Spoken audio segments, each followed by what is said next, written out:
Bonjour, bienvenue dans ce tutoriel sur la gestion des notes scolaires. Nous avons fini avec le paramétrage. Nous allons directement quitter cette interface. Hop.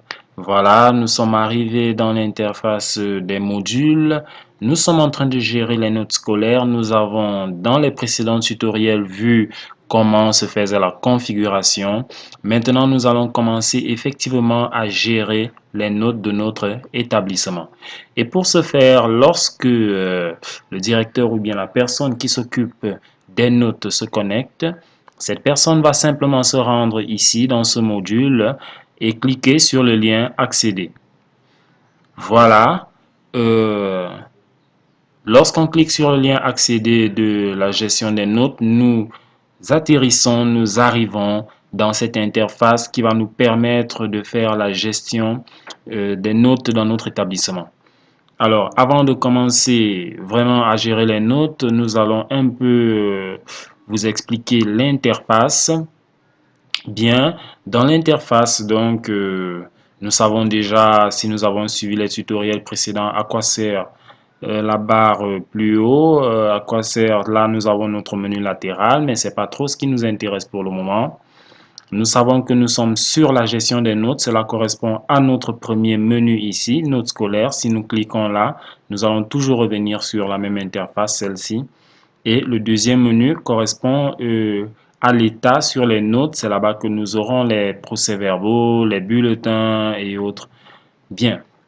Dans cette première interface, donc, ce que nous allons faire, c'est faire des enregistrements académiques. Ça veut dire, par exemple, choisir des matières pour des élèves.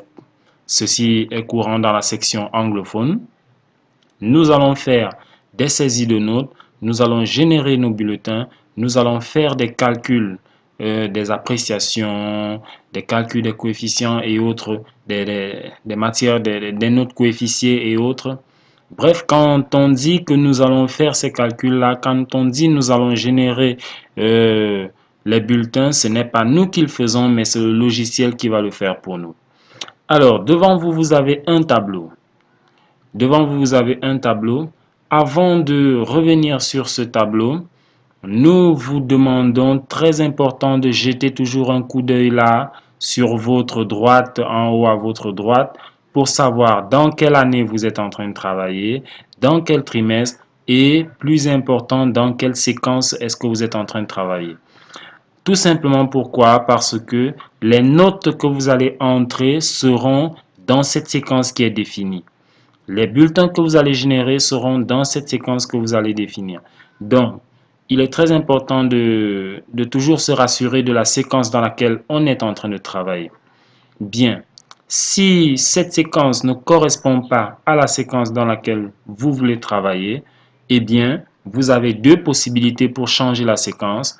Premièrement, vous pouvez cliquer là, vous pouvez venir au niveau de changer, vous cliquez là et vous cliquez sur période.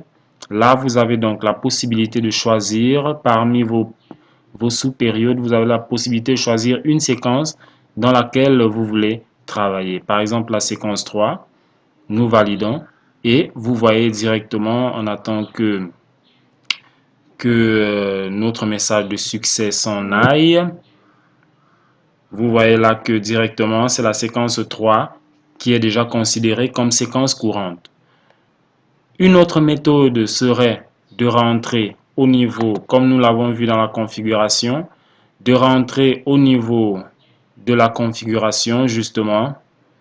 La configuration du module note, nous allons dérouler ici. Voilà. Et là, de venir choisir la séquence courante comme nous l'avons vu. Si c'est déjà une séquence du deuxième trimestre, nous choisissons le deuxième trimestre et nous choisissons là la séquence courante. Bien. Bien, ceci étant dit, nous reviendrons sur les autres boutons plus tard. Attardons-nous maintenant sur ce tableau. Ce tableau nous donne la liste des salles de classe de notre établissement, le nombre de matières que l'on a dans cette salle de classe. Rappelez-vous, bon, pour avoir une meilleure visibilité, nous revenons à la période séquence 1. Voilà. Donc, Nous avons ici la liste des salles de classe, le nombre de matières pour chaque salle de classe. Rappelez-vous, lorsque nous avions fait les enseignements, en fait, ce sont les enseignements que l'on a définis pour une salle de classe qui sont comptabilisés. Par exemple, la cinquième, nous voyons qu'il y a 16 matières en cinquième, 14 matières en sixième. Et pour les autres classes, nous n'avons pas encore fait des enseignements.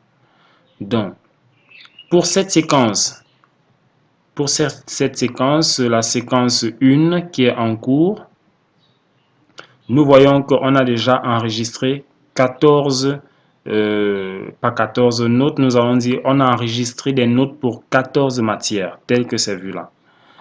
Lorsque nous voyons ce petit check en vert, cela veut dire qu'on a déjà généré les bulletins tels que vous le voyez là, dans la quatrième colonne du tableau.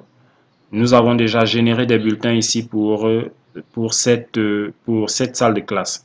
Là où c'est rouge, ça veut dire qu'on n'a pas encore généré. Et enfin, ici, là où c'est vert encore là, nous avons déjà calculé les rangs et appréciations pour cette salle de classe.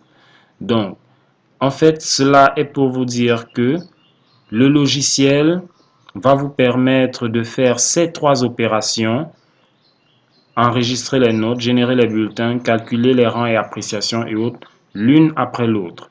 Vous voyez bien entendu ici des boutons.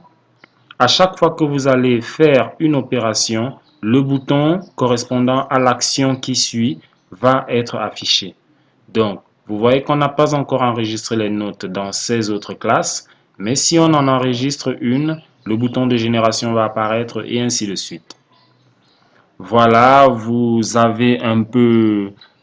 voyez déjà un peu l'interface, comment est constituée l'interface de gestion des notes. Nous vous donnons rendez-vous au prochain tutoriel où nous allons donc commencer vraiment des opérations dans ce module. Merci.